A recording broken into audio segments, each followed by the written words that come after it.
you just can't go anymore, but you need to go because if you don't aim for anything, you aim for nothing, you hit nothing. So if you aim for something, at least you will hit it, or you hit something close to it. So every year, thousands of students graduate from university, with only a few graduating with academic excellence. Extraordinary. Completing a demanding professional degree program, completing the CGPA of 4.94, just 0.01 below the best graduating students, and winning 14 awards, including an award of honor from the Clinical Pharmacists Association of Nigeria, making it a total of 15 awards, the most numerous number of awards won by the students at the time. Imagine the best in 4 out of 7 departments, with no student being the best in more than one, and being the second best graduating student in the Faculty of Pharmaceutical Sciences, University of Nigeria, Nsukka. We are exploring this journey with Dr. Ede David, a Doctor of Pharmacy graduate, whose journey reflects the story of discipline, consistency, and purpose. I'm Dr. Odu Goodness. Let's have Dr. Ede David.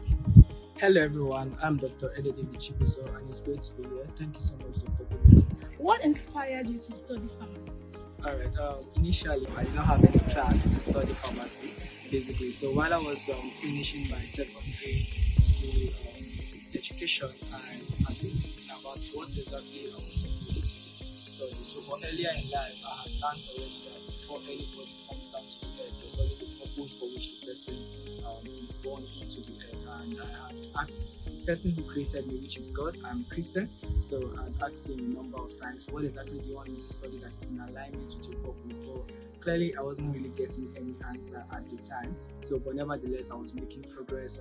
Normally in nowadays, you keep hearing things around medicine, engineering, and all of that. So but I want to go something, I'm going to something that pertains to health, basically. So just naturally, I just feeling medicine and surgery. But my heart was not in medicine and surgery. My heart was in what God wanted, but I had not known what God wanted. So I just trusted Him to, lead me, basically. So I applied for medicine and surgery, the first admission, basically, and I did not get it, even if I had a very high score in my JAM, 296 there. So I had to stay back again and rewrite my JAM the next time. So I had 313, and then visited me 333, making it an average of 323. And I did suppose that, okay, now I have a very high score, I stand a chance of getting into medicine and surgery, 323. But sadly, I did not get that. So I got human physiology. And nevertheless, like I told you, I still did not know what I was supposed to be studying in school. So the prayers for purpose, the prayers to find out what I needed to study was too long. So during that my first year in human physiology, I began to see glimpses of things that pertain to pharmacy and all of that. It wasn't clear yet, but it was looking more like I was going to be going towards drug, basically.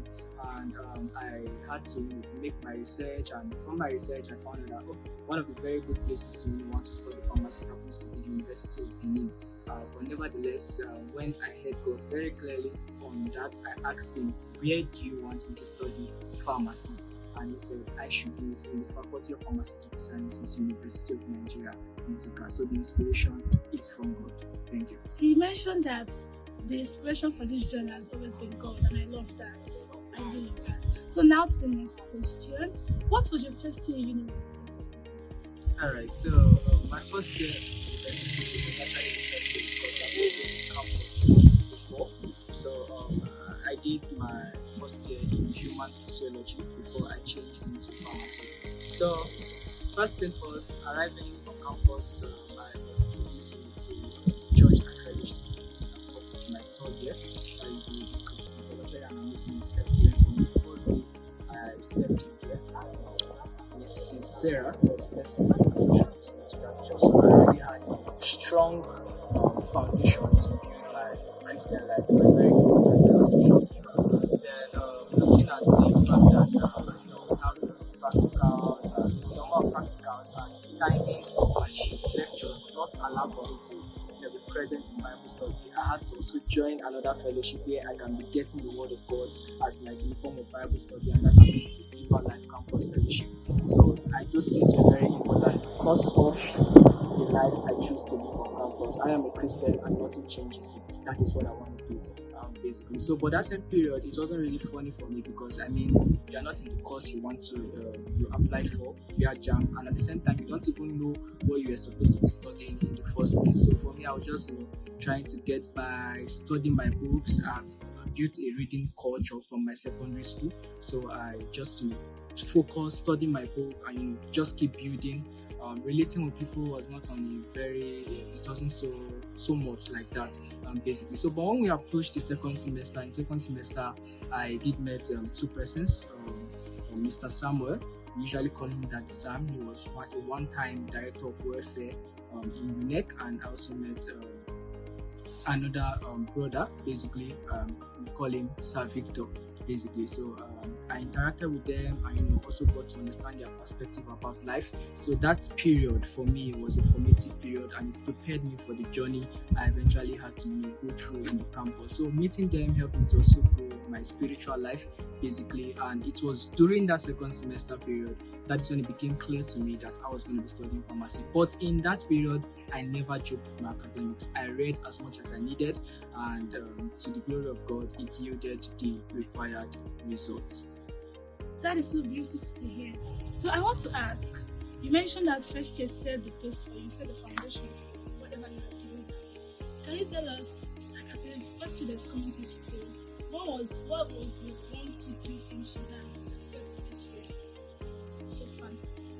Alright, so like I mentioned to you, when it comes to the academic aspect, I had already started building myself academically from my secondary school. So coming over to the university, it was just to continue the culture I had learned, and then upgrade it to be able to fit into the demanding requirements we have in the university setting, basically. So I also learned how to adapt when situations are not entirely favorable, because in my first year, for the most part, I lived almost without electricity. So I had to become a night class person. Yeah, I had to come for night class because I needed to keep my devices charged for the purpose of being updated. And that is one thing you need to take note of as a student.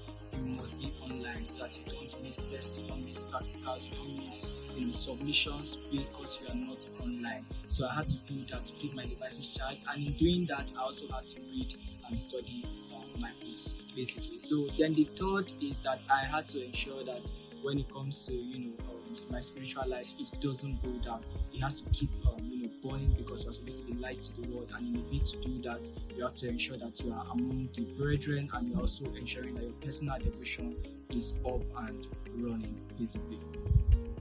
How did you stay consistent during demanding semesters and courses? Alright, yeah. So when it comes to consistency, there's something I learned from one of my mentors, Mrs. Chiamaka.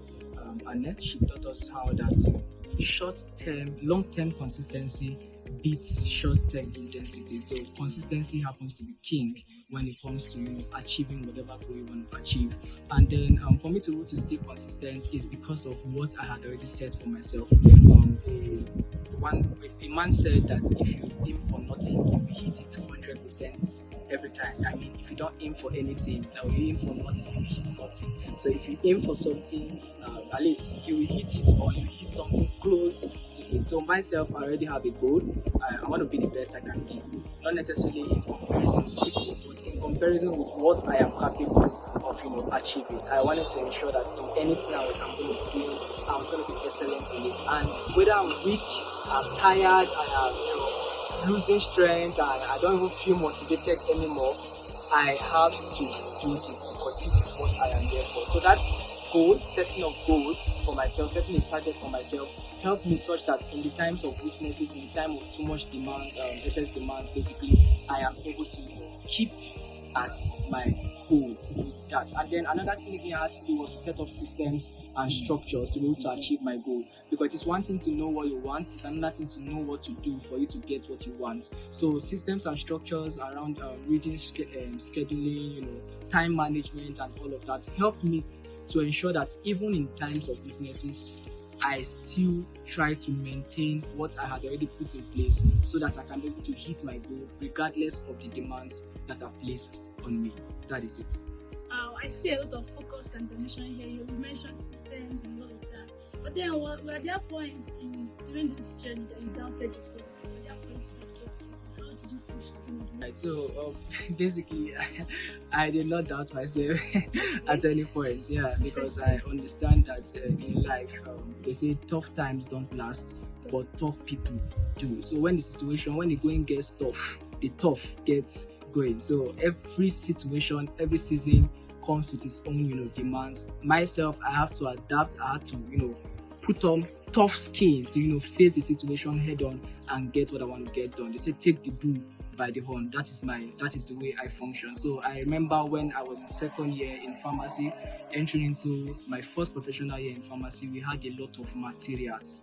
I read, and then you think you are making progress, only for you to realize that more are being released. So I had to, read and push my point to the point where anything that must be read for me to do very well in my second year, I would do that. And I was the best student, overall best student in my second year.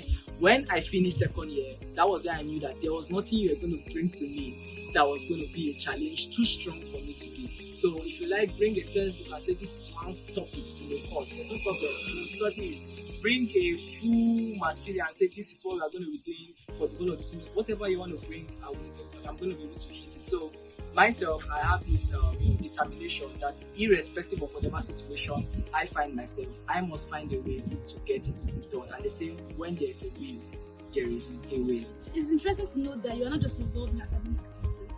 You're involved in several things. There was a time you went for a CGPA president. So how are you able to balance it?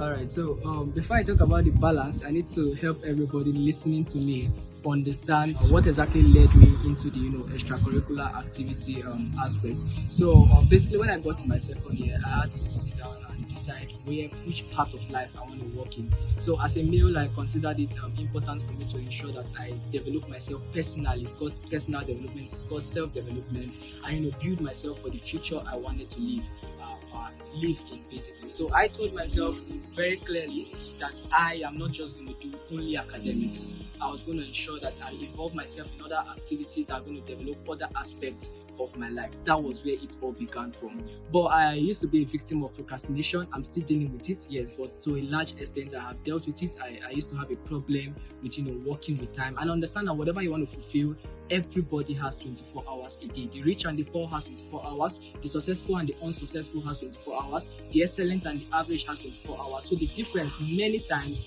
lies in what we do with our 24 hours. And that was what led me to find out how will I be able to, ensure that I do very well academically while also trying to, develop myself in other aspects and engaging in activities that will help to build me. And that's what I found out, the concept of time management. So I had to start studying about time management. I read books on time management. I watched videos on time management. I would listen to people that were time management experts, and I began to, apply the principles. One of the things you will learn in the process is that there's no hard and fast rule. There's no one size fits all, approach to managing your time. So when you put them to practice, you begin to find the ones that are more appropriate for you. And I found some of them that were very useful for me from that period up until this current moment. And one of it is scheduling. So learning how to be able to apportion, time or assign time to different tasks helped me.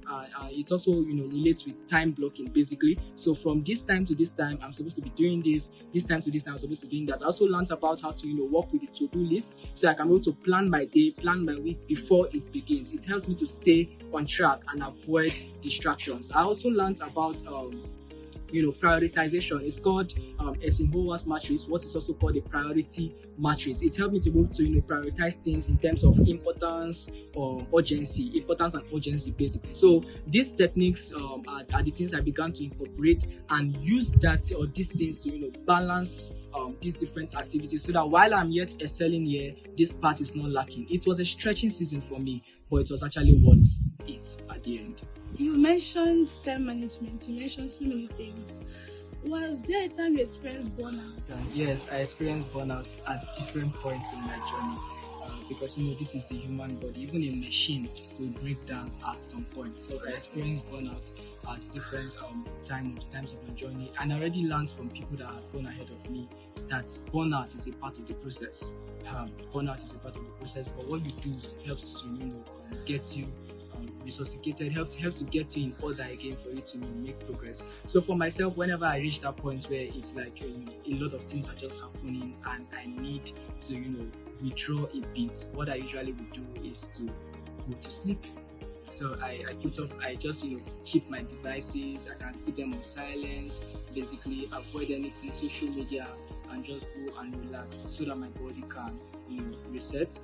Prior to this time, I used to be a gamer, so sometimes I usually go to play games just to cool off and just think about something else that is not relating to life in general, and then sometimes when I'm done with all the activities I needed to do, just as a way of encouraging myself and celebrating myself, I usually will give myself a very good treat with yogurt drink, and when you get to take that, your body relaxes and you sleep and you are back again, and then you walk continues. But the truth is that break is just to get yourself together for the journey, because the journey has not ended. You have to just keep going, but you need to ensure that your body is in order. If not, you will break down and it will be an issue. So burnout is a part of the journey, and resting is a way I reset and get back to work.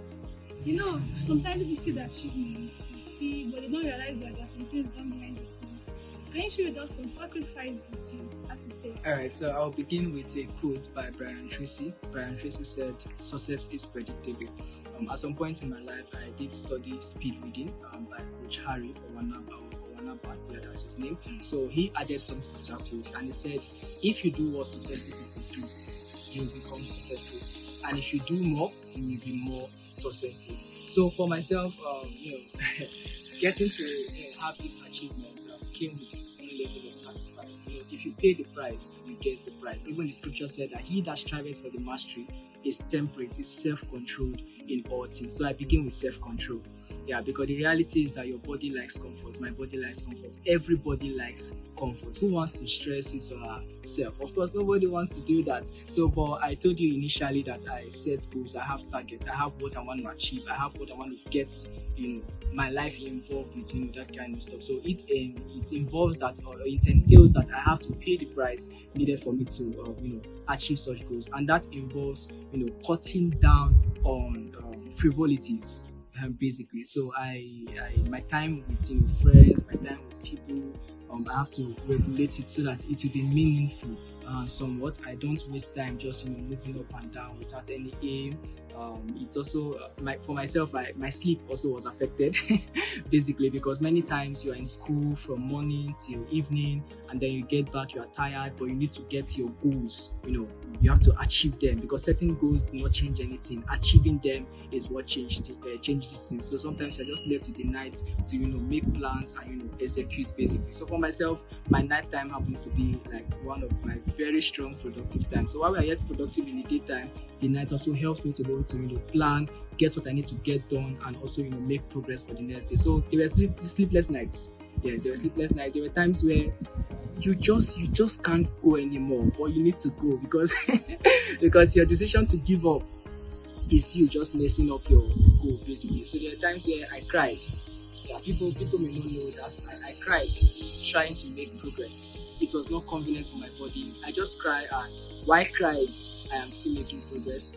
There are times where speaking with my friends, they get to encourage me. My very good friend, Sir Atibe Great, he say, "Let's just keep moving and let us keep pushing," and all of that. So, and also other friends I had in pharmacy school. When you see people making progress, surrounding yourself with people that are making progress, it also has a way of helping you make progress. So my time for frivolities was cut down so that I can push it into things that are significant. Remember what I said in the beginning. I learned that only 24 hours is available to everybody. Nobody's going to give you extra time. So what you do with it is what counts. And for me, I choose to use my 24 hours for what counts, even if it was going to deny me some level of pleasure, basically. So those are the things I had to put on the ground or put down just for me to get my goals. So frivolities, pleasurable things that are not bad in themselves, I had to deny myself for some of those things so that I can be able to get my goal fulfilled. Thank you. It doesn't mean you have no social life. No, it doesn't mean I have no social life. I'm a social person. So, in fact, in pharmacy school, if you mention the name Ede David, it's a popular name, and not just in pharmacy school, in the university itself at large, their quarters. Once you just mention Eddie David, it comes with, oh, that guy. There are many things they know me about, and I think one common name I have is the man of excellence tagline. So when you say Eddie David, you say I'm a man of excellence. So I had a social life, but it's a social life that is regulated in such a way that it does not tamper with my goal. Of course, in pharmacy school, it was a surprise for people to realize that someone is able to do well academically and the person's social life is still up and doing. Almost every event that was held in the Pharmaceutical Association of Nigerian Students, UNN chapter, I was a part of them. Elections, dinner nights, pants week, like you just see me everywhere. For some persons, they feel like Eddie David is everywhere. You get that kind of stuff. So my social life was not cut short. It was up and public, basically. So do you think this is just you? Or you think, there are sometimes you think, okay, this is for certain people because it's their makeup. Sometimes you tell yourself, don't do what everybody does. So can this be happening for everybody, that you have it all together? All right, so the truth is, it's actually possible. Whatever you get your heart to do, it's actually possible. I'm an introvert, naturally. People don't even believe that I'm an introvert. They feel like somehow I'm introverted. I usually like my space. I just want to be alone, basically. So, but it was towards my third year. I learned that it is very important for you to relate with people and get to socialize, basically. So in a bid to be able to connect with people much more deeply than just like your classmates, that kind of stuff, I had to read a book called How to Win Friends and Influence People by Dale Carnegie. So I read that book, and after reading it, I began to apply the lessons in that book, and it transformed my social life significantly. So people are like, how is this guy able to connect with us? Almost everybody in my class, I know them. Different people in pharmacy school, I know them. And then some persons will be like, anywhere you are going to, before we reach this point, you have greeted like 5 persons, you have greeted like 10 persons. But that was because of the lessons I learned, and I put it to actions, because learning doesn't really change anything. It is what you do with what you have learned that really changes things. So if you want to have this kind of life that all round you are good, it involves intentional effort, because intentions doesn't change anything. It is actions that do. So growth is intentional. Becoming anything is intentional. It doesn't happen by mistake. You have to go through the necessary routines and all of that will help you to become that kind of person. So anybody can attain it, but you have to be willing to pay the price to get the price. Thank you so much. Still on that, there is this subject of IQ, right? People have different level of IQ. Do you think your level of IQ helps you? I understand where you're coming from. The truth is that actually we are all, every individual is unique. Basically, every individual is unique, and no two persons are exactly the same. Basically, so but your natural potentials and all of that are such that you can still be able to hone skills that may not look very visible on the surface. Basically, so it depends on what you want. Remember what I said: when there's a will, there's a way. It is true that due to the way you are naturally, you may not have all there is to be able to function the way another person functions, but it doesn't really limit your potential. In fact, your limitation is in your mind. If you still choose to break the walls, break the limitations, break the boundaries, you will excel. And when you start excelling, you'll be excited about what you're capable of doing. If you told me when I was in my first or second year that I was going to be like this, just maybe I may not entirely agree with you, because I just like my life just being so. But when I began to learn and begin to apply these lessons, it took a drastic shift, and yeah, it is what it's at the end of the day. So everybody is unique, but we can always break our limits. We can always break our barriers, basically. Interesting. You mentioned that if I told you that you will be what you are now, you would not really have it. So did you envision being one of the topmost, being valued as one of the best in the first year? Did you ever envision that? Alright, the reality is that in my first year, what I was engrossed about is about God. So I know for some persons, they got into school and they want to become BGS. In fact, the truth is, in my first year, when I first heard the word BGS, I did not know the meaning of BGS. And when I said I did not know the meaning of BGS, some persons were like, what do you mean? You are doing very well, I say going to be. And I was sincere, it was in the 9th class. My friends were like, BGS. I was like, BGS from where? What's the meaning of BGS? That was when I was first told the meaning of BGS, that BGS means Best Graduating Student. So that's why I knew that some people came into the school to become best graduate student. Myself, I was working on that part without even knowing what it is, called basically. So for myself, what I wanted was excellence.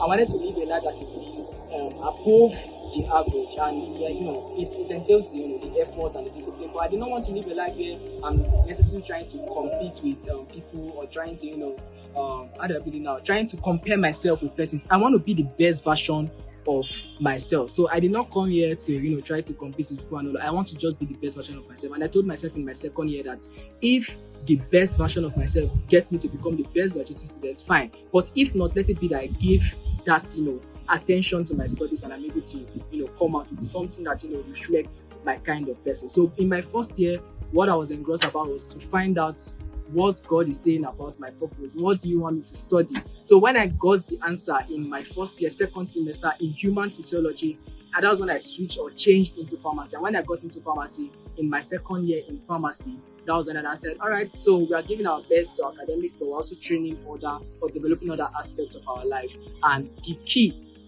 statements there, or the key word there, is excellence or nothing. Because of this conversation, you've mentioned God, you've mentioned how you entered here, not even aiming to be the BGS, but seeking God's face, and in the course of it all, He revealed to you your purpose and all that. So how has being a Christian affected your journey so far, academic and otherwise? Alright, so being a Christian actually is the foundation of my journey. The God we serve is a God of excellence. In fact, the scripture helps us understand that even His name is excellence. In heaven, the culture is excellence. Even the angels, they excel in strength. So that is how it is operated in the kingdom of God. So as a Christian, one who is a son of the living God, they say a lion give birth to a lion. Are you getting it now? A lion does not give birth to a goat. So an excellent God gave birth to an excellent son, and it is only important for me to ensure that I mirror the dimension of my Father, which is the dimension of excellence. So being a Christian helped me to stay on my toes, because really God wants us to display His glory on the earth. Jesus Christ was speaking in the book of Matthew chapter 5 from verse 14. He said, "You are the light of the world. A city set on a hill cannot be hid."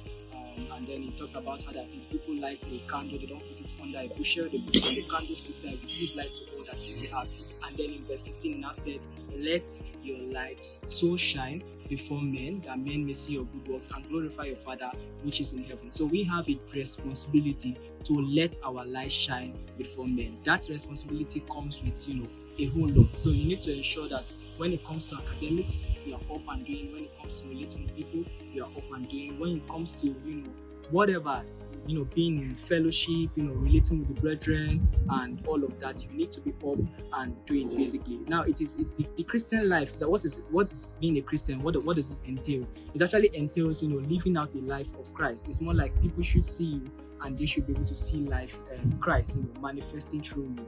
Jesus Christ was sent by the Father, and when He came here, He became a theater by which God was on display. So when Jesus Christ sent us, He sent us the same way the Father sent Him. So I have been sent by Jesus, and I'm supposed to represent Him in every sphere. So much so that if anybody needs to know Jesus, they just need to know me, and interact with me, and they should be able to see Christ on display. That is a Christian life. So the question we usually ask ourselves is, if Jesus were to be here, what would His academics be like? If Jesus was to be here, what would His social life be like? If Jesus was to be here, what would His leadership life be like? If Jesus was to be here, what would His fellowship life be like? So this is what it means. So mirroring Christ in every aspect of my life is what the Christian life is all about, and that is the foundation of everything you are seeing today. Interesting. I'm sure being a Christian didn't shield you from mistakes, right? Alright, I'm a human being. They say to err is human and to forgive is divine, basically. So the Christian journey, you grow from being a baby to become matured in God, and baby steps sometimes are not entirely perfect, basically. So I remember times where it was quite difficult trying to know, are you sure this thing God is saying, is it going to work out? So I had times of doubts I did not believe the things that God was saying He was going to do. And in those times of doubt, God was patient with me. I don't know if you get me. So He was patient with me, and I had to learn how to, believe Him even in the face of circumstances that do not seem to align with the things He was saying. So I had to learn faith in the process. So doubt was one of it. Another one again is prompt obedience. Because sometimes there are some things that God will want you to do, and your body is not just aligning with it, that kind of stuff. So there are times where He will give instructions and I don't obey it. Sometimes I obey it, but I obey it later, much more later. So those were times that affected me in ways that it would have not affected me if I had done the right thing. But they were also part of the learning process, because now I know better, I can do better. So now when it comes to believing the things He says, I'm able to work on that, because my faith level has increased. When it comes to obeying Him promptly, I'm able to work on that because I have seen the consequences of not obeying promptly. So there were times where I did things that were not entirely in line with the will of God, but in those times God was patient with me. I was able to pick up the lessons and make progress, so much so that I do not have to repeat the lessons or repeat the whole process for me to learn the lessons. I've learned it once, and that is enough. So that is just basically it. Interesting. You mentioned instructions. Can you be able to share one of the instructions God gave you there? There are a number of instructions that I received from God, so I'm not sure that sharing them may necessarily. There are a number of instructions. I can't start talking about the instructions with regards to. Okay, just one or two. All right. So for God, studying was not something to negotiate. He wanted me to study. Yes, so there were times where I would just say, go and read your book, go and study your book. But one thing about such instructions is that it comes with some kind of strength, basically. So studying for God was very important. He wanted me to study, and I did study. Yeah, there were times where I refused to study, and He keeps, hitting on it because it was important for me to be able to shine my light on the campus. Another one is regards to my spiritual growth, basically. So there are times where, you are done preparing food, and just when you are about to dish the food and enjoy yourself, and He says no, we are going on a fast, to get your spirit man activated and all of that. There are times where He tells me to go for certain programs. So there are some programs that could be organized around school, nice Christian programs, but some of them I don't go for them, but there are some other ones He say, this one you are going for it. And when I go for such programs, it causes a transformation. It's able to leave a mark on my life, and it helps me to advance in my Christian journey. So the instructions are daily. They occur every day. So every day He tells me the things I need to do. He guides me in the path I'm supposed to walk in. He's my shepherd. I am the sheep. So I follow Him. That is it. What advice would you give a younger self? Sitting down with your younger self, what would that advice be? All right. If I were to sit down with my younger self, what I would tell my younger self is, don't disobey God. It comes with its consequences. Now you see, God is a merciful God. But God is also a God of justice, judgment, and equity. And when it comes to dispensing judgment, He's not a respecter of persons, basically. So don't disobey God. I remember one of the things I did, I was not entirely in alignment with the will of God. I suffered the consequence, and I cried. I cried in the process, and I know how important these things are. So I'll tell my younger self, don't disobey God, and in terms of obedience, promptly obey Him. I know better now, and going forward, that is how I'm going to be living my life. I obeyed Him to a certain extent, but at the point where I did not do exactly what He wanted me to do, it came with its consequences. Now, let me tell you something. God is interested in every aspect of your life. For some persons, they think that the only thing God wants from them is that God just wants them to be spiritually active, running, having fire. No. God is very interested, even the clothes you put on, even the food you eat, even the places you live, even the the business you are engaged in. He cares about every single detail. So when it comes to serving God and following God, it doesn't restrict you. Instead, it puts you on the path of destiny for destiny fulfillment, and purpose is fulfilled in that process. So that is it. Don't disobey God, and in terms of obedience, promptly obey God. Yeah. Don't disobey God. Okay, where do you see yourself in this 5 years? What are your career goals? All right, so myself, I'm interested in the pharmaceutical industry. The pharmaceutical industry happens to be like an aspect that is interesting to me. I want to be a leader when it comes to drug production. Basically, the drugs that are supplied within Nigeria and going forward even beyond Nigeria. So in the meantime, I'm trying to take steps in that direction. So in the next 5 years, I should already be in the pharmaceutical manufacturing industry space, making inputs that will further, drive our healthcare delivery, or drive, more better products into the markets that will help the people of Nigeria to, get better. Yes, basically when it comes to their health. So that is it, manufacturing industry. And going forward, I rise through the rank, and God helping establish mine too. That is it. Thank you, Dr. David. So, any final words for us? Alright, so my final parting words for everyone that has viewed this conversation up to this point is that you should always go for excellence. Now, the truth is, the part called average is actually very expensive. It's not a luxury you can afford. It's usually more cost effective, more better for you to be on the excellent level than just remaining average. There are already many average persons out there, and if you're going to be average, you just be one. But if you go the path of excellence, you're already standing out from the crowd, and even while you're among those that are standing out, if you go further, you're already standing tall from amongst them. So it sets you up for success, it sets you up for greatness, it sets you up for many, big things and great things. You've heard about the awards, you've heard about the things that I've done. All of these things are a product of choosing the path of excellence. That is exactly why I am named Man of Excellence. So go for excellence. Yeah. Thank you, Dr. David, for sharing your journey with us. Your journey shows that has started the journey of consistency, discipline, and purpose. And to everyone listening, you see that excellence is possible. I encourage you to share with anyone that you know that would need this concept and topic of excellence, that needs to apply excellence.